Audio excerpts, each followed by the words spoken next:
aquí preparándonos, viviendo un nuevo sábado en el que vamos a ir considerando el libro de Hechos de los Apóstoles, libro precioso e interesante. Si os acordáis, la semana pasada nos detuvimos en que estaban reunidos los apóstoles con las mujeres, María, la madre de Jesús y sus hermanos. Y en esa situación resulta que se encuentran, claro, Judas, que había entregado al Señor, no se encuentra allí. Y dice el texto, en versículo 15 de Hechos capítulo 1, dice, uno de aquellos días, Pedro, es decir, que estuvieron unos cuantos días, se puso en pie en medio de los hermanos. Había una multitud como de 120 personas reunidas con el mismo propósito y dijo, hermanos, tenía que cumplirse lo que el Espíritu Santo había predicho en las Escrituras por boca de David. Acerca de Judas, que hizo de guía a los que prendieron a Jesús. Fijaos cómo esta interpretación de un texto y una situación del Antiguo Testamento es aplicada libremente por los apóstoles. Es muy diferente hoy en día. Se nos ponen unas reglas de interpretación que a veces ahogan lo que el Señor nos pueda decir. No estoy abogando y diciendo que las quitemos, ni mucho menos, pero sí que tengamos una cierta flexibilidad interpretativa, sobre todo cuando se refiere a nuestra vida práctica. Dice, repito, tenía que cumplirse lo que el Espíritu dijo a través de David. Dice, formaba parte de nuestro grupo Judas, y le cupo en suerte este servicio. Es decir, tuvo el don de recibir este privilegio de ser discípulo de Jesús. Y dice, a propósito,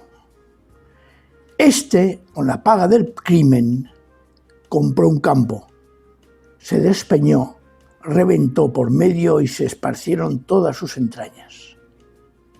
Después hablaremos de este tema. El hecho fue notorio a todos los residentes en Jerusalén hasta el punto de llamar aquel campo en su propia lengua Acéldama, o sea, campo de sangre.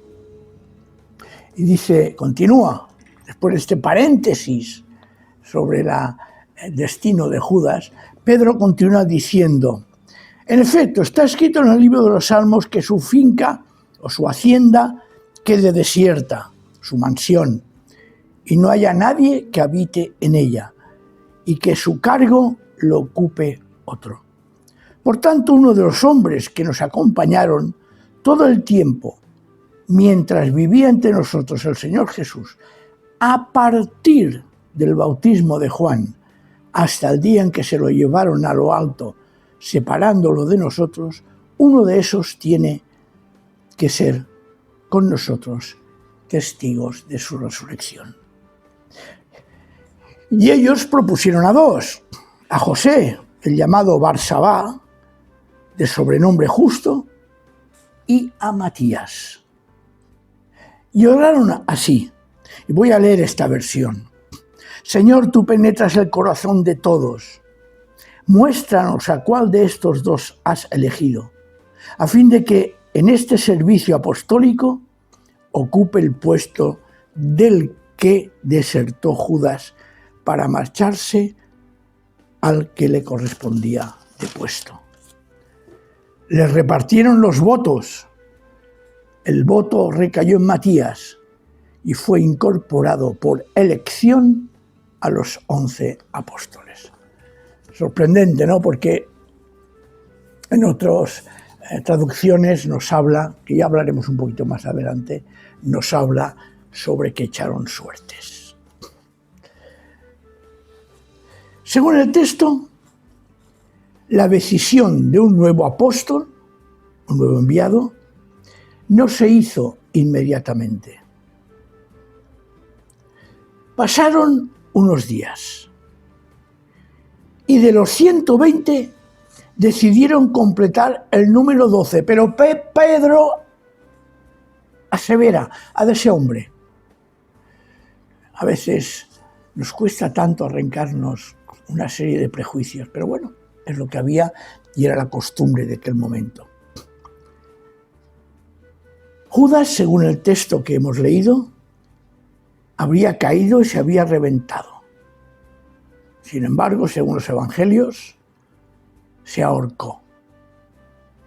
Hay dos tradiciones sobre la muerte de Judas. Y yo estoy convencido que si Judas hubiera pedido perdón, Judas hubiera entrado en el reino de Dios. Y aún así, vete a saber si en el último momento, sin que nosotros lo sepamos, se arrepintió. Claro, la pregunta es, ¿era necesario elegir a otro? ¿Por qué lo hicieron? Y otra pregunta, que para mí es importante. ¿El Señor lo quería? Ellos interpretan un texto del Antiguo Testamento a la manera rabínica y hacen referencia al Salmo 109, versículo 8, que se refiere al clamor del salmista ante el trato que están recibiendo. Es lo que antes hemos hablado. Así que deciden elegir a uno. Pero hay unas condiciones. Primero, tenemos a un tal José llamado Barsabás y a Matías. Y en un caso parece ser que echaron suertes, pero también se puede interpretar que votaron. Y en esa situación sale Matías. Pero ¿no podría ser que no tuvieran la suficiente paciencia para esperar que el Señor, después, con la venida del Espíritu, eligiera y designara a otro? Curiosamente, Matías no aparece más. Desaparece, como algunos discípulos. No se adelantaron a Dios, como hizo Sara con Agar. ¿No podría ser precisamente que en los planes de Dios fuera Pablo el sustituto?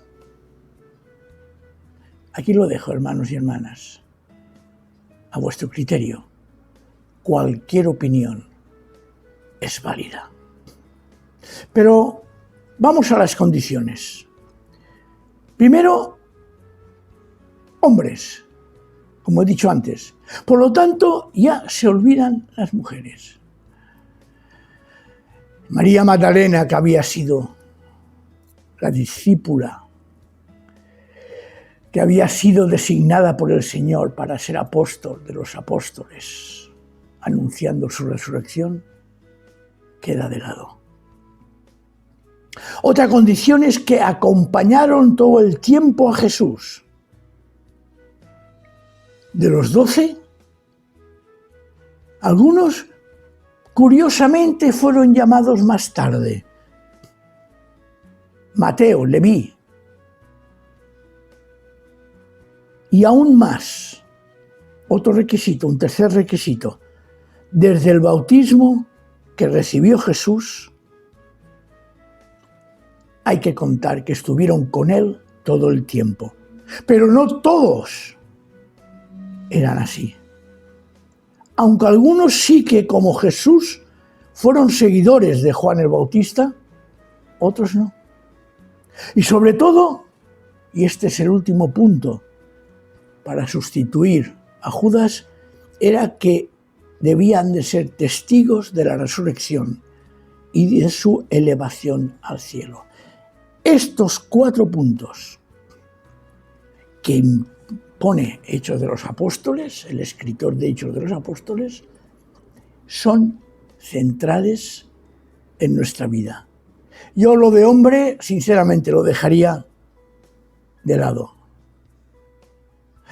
Acompañados todo el tiempo de Jesús, nosotros no lo hemos hecho. Aún desde el bautismo, estando con Jesús, tampoco. Y sobre todo, ser testigos visibles de la resurrección y de su elevación al cielo, tampoco. O sea, que no me venga nadie diciéndome que es apóstol, porque no me lo voy a creer. No me lo voy a creer, porque no tiene los requisitos necesarios para ser apóstol. Y menos haber sido elegido por sus compañeros, los apóstoles, en este caso, los del Señor Jesús directamente designados por Él. Bueno, vamos a seguir. Ya tenemos la cena preparada. Y ahora veremos la semana que viene, si el Señor lo permite, la fiesta del Shavuot, que era 50 días después de Pesaj. Si Jesús fue resucitado en la semana del Pesaj, el primer día de la semana, hemos de empezar a contar 50 días de su resurrección para la venida del Espíritu Santo. Y mientras, ¿qué hicieron los discípulos?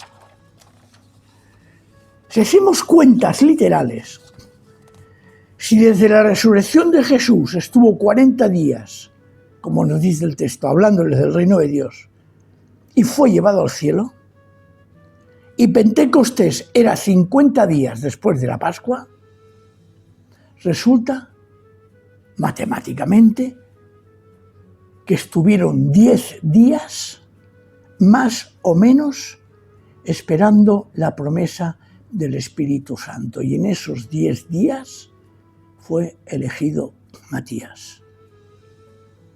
Curioso e interesantísimo estos detallitos.